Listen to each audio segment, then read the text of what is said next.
I work as a food delivery driver. Most deliveries go smoothly. I pick up the food, drop it off, and move on to the next order. But last September, I had an encounter that still makes my blood boil when I think about it. It was a Tuesday afternoon and I got an order to deliver lunch to the hospital about 10 minutes from the restaurant. The delivery instructions only said to call when I arrived. No room number, no department, nothing else. I'd just call when I got there and get more directions. When I arrived at the hospital, I called the customer's number. No answer. I called again. Still no answer. I waited in the parking lot for about 10 minutes, calling a few more times but got nothing. According to our policy, if we can't reach the customer, we're supposed to leave the food in a safe place and notify them. Since this was a hospital, the most logical place was the front admissions desk. I went inside, told the receptionist about the situation, and left the food with them. I sent a message to the customer letting them know where their food was and continued with my other deliveries. About 5 minutes later, my phone started blowing up with angry texts. The customer was demanding to know where her food was. She called me a moron for not bringing it to her and insisted she had told me where to deliver it. She said it was all my fault and called me an idiot. I was confused because she hadn't told me where to bring it. I checked the delivery instructions again to make sure I hadn't missed anything. Nope, just call when arrived. I texted back apologizing for the confusion and told her that I had tried calling several times without getting an answer. I mentioned that the only instruction was to call when I arrived. She continued to blame me and insult me. I apologized again even though I knew I hadn't done anything wrong. I've learned it's usually better to just de-escalate situations like this. Then I got a notification that the customer had reported they never received their food and left me a negative rating. This could affect my ability to get orders in the future, so I immediately contacted support to explain what happened. Since I was still in the area, I decided to go back to the hospital to find out if the food had been picked up. When I arrived, I spoke to the same receptionist at the admissions desk. The receptionist told me that a woman had come down about 10 minutes after I left. She said the woman was really angry and cursing. She confirmed that the woman had taken the food and mentioned that it was all captured on their security camera if I needed proof. While I was talking to the receptionist, I was also messaging with customer service. They told me the customer was claiming someone had stolen her food and was refusing to pay for it. I remembered that the name on the order was Russian, not common in our area, so it would be easy to verify it was the same person. Customer service said if I could verify the food was received, they would remove the negative rating. The receptionist called an administrator to come talk to me, who then brought in hospital security. The security officer listened to my story, watched the security footage, and then said he would go speak to the nurse who ordered the food. A few minutes later, he came back looking frustrated. The security officer told me that he had talked to the nurse, but she was refusing to admit she took the food or pay for it. He told me that he had explained to her that this could be theft of services, but she didn't seem to care. When I asked what would happen next, the security officer mentioned they could involve the police. He told me that he had told her that, and she had simply told him to go ahead. I was shocked that someone would risk their job and face legal trouble over a lunch delivery. The security officer called the police and I filed a brief statement for theft of services. A few weeks later, a female detective contacted me. She said they were looking into my case about the hospital delivery. I asked her if she really thought it was worth pursuing such a small amount. The detective told me that normally she might not, but she had reviewed the texts the woman sent me and how she was offered multiple chances to avoid charges but refused. She pointed out that the woman had come after me hard.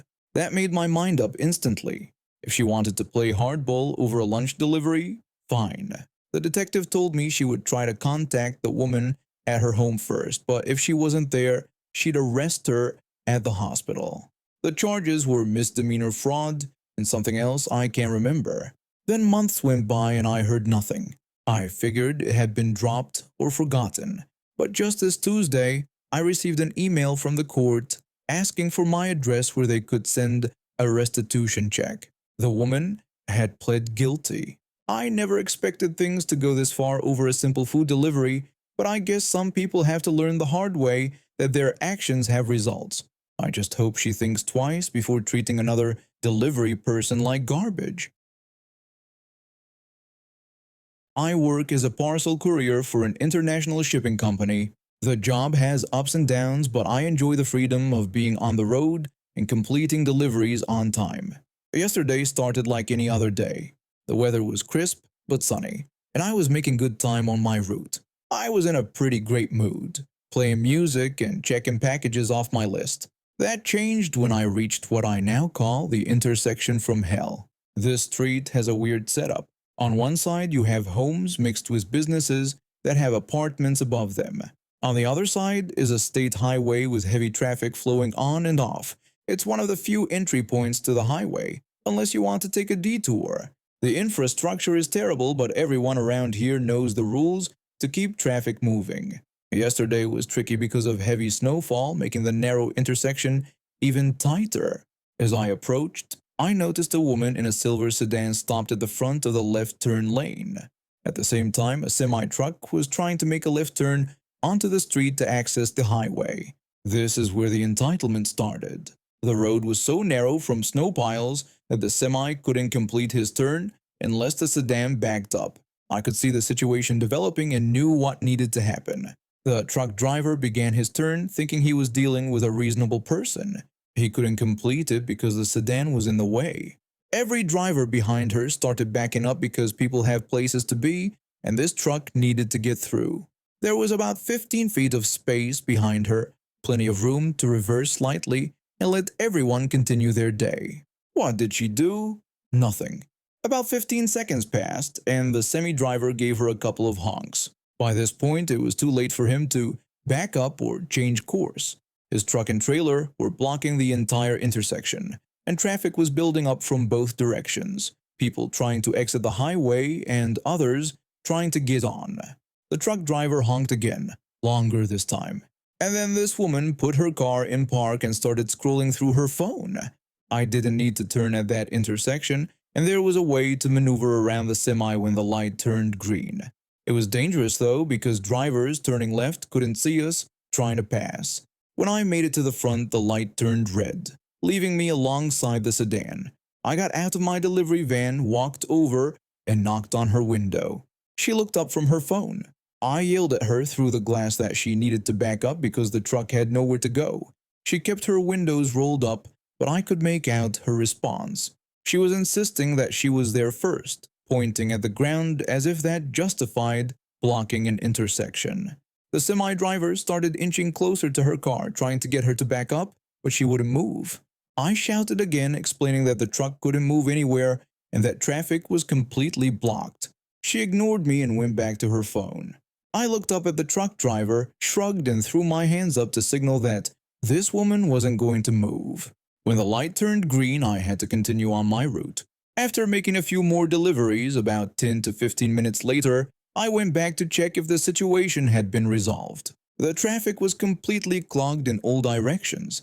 I couldn't even see the highway exit, but I imagined there was a long line of cars trying to get off. I had to get back to my deliveries, so I didn't stay to see how it ended. My guess is the truck driver called the police.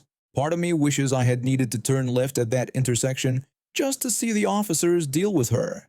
It's been over 24 hours, and I'm still amazed at the entitlement of some people. One person decided her time was more important than everyone else's, and hundreds of people were inconvenienced. She probably still doesn't think she did anything wrong. In her mind, she was there first. Some people think traffic laws are just suggestions, and common courtesy is optional. I've seen a lot of bad driving in my years as a courier, but this one takes the cake. If you're reading this, don't be like Road Karen. Consider that everyone else on the road is trying to get somewhere too. I need to get things off my chest. It started when I was 9 years old, living in South Philadelphia with my mom. My mom has terrible taste in men. My dad died from a drug overdose when I was little. That's Philly for you, drugs everywhere. After that, she went through bad relationships, each one ending worse than the last. She was emotionally unstable and wanted to find someone who could be the one for both of us. That's when she met the chef. He was completely unremarkable, just some guy from New York who worked as a chef in South Philly. My mom decided to give him a chance. Then, the chef said he had cancer. It came out of nowhere, and my mom got attached to him instantly. I was just a stupid 9-year-old kid who thought my mom could do no wrong. I didn't notice the black eyes she was getting, but my grandfather did. One day, at a corner store in our neighborhood, my grandfather beat the chef black and blue. Looking back now, it makes me smile remembering how the chef was stuck on the couch for days afterward. But the chef was manipulative. He told my mom that my grandmother had somehow made my grandfather beat him up, and that we needed to move away. My family held an intervention, but in the end, my mom decided to leave with him anyway. We packed everything into our van, I held my 90-pound Rottweiler on my lap, and we moved to Florida. Life in Florida was terrible. For 5 years, I was stuck there with no family support. My mom was physically abused daily, while I mostly suffered mental abuse from the chef. During this time, my great-grandmother died. I wanted to go back to Philadelphia for the funeral, but the chef said no. We weren't allowed to go. In 2021, my mom finally left the chef. She even paid for his new apartment just to get him gone. But then came the worst night of my life. Halloween 2021. I was trick-or-treating with a younger friend when it happened. The chef broke into our apartment while we were out. He took my puppy for a walk, and then he smashed everything in our home. When we got back, instead of calling the police, my mom decided we should confront him directly. Just the two of us. Alone. My mom brought a knife. When we arrived at his apartment, there was some woman with him. I told him about what he did to our place, but he played dumb and said he didn't know what I was talking about. My mom told him he was lying and said everything was destroyed. The chef just said we deserved it. A fight broke out and I called emergency services. I also beat the hell out of the chef, but my mom couldn't see that. She thought the chef was winning, so she stabbed him. It wasn't lethal. His fat protected him, and he didn't even go to the hospital. When the police showed up, they saw the choke marks on my mom's neck from the fight, but they still arrested her for assault and breaking and entering. The trial came and went. My mom got off the hook, but would be a felon until she completed some program. We finally left Florida and moved back north to New Jersey. I know my mom breaking up with the chef was largely because I pushed for it. Life continued. But then November came around and I got news that made me laugh. The chef's sister told us he had shot himself in the head. I even read his suicide note. I had ruined his relationship with my mom, and karma came back to get him. He died unloved and alone. I don't feel guilty about what happened. I feel angry that he's dead.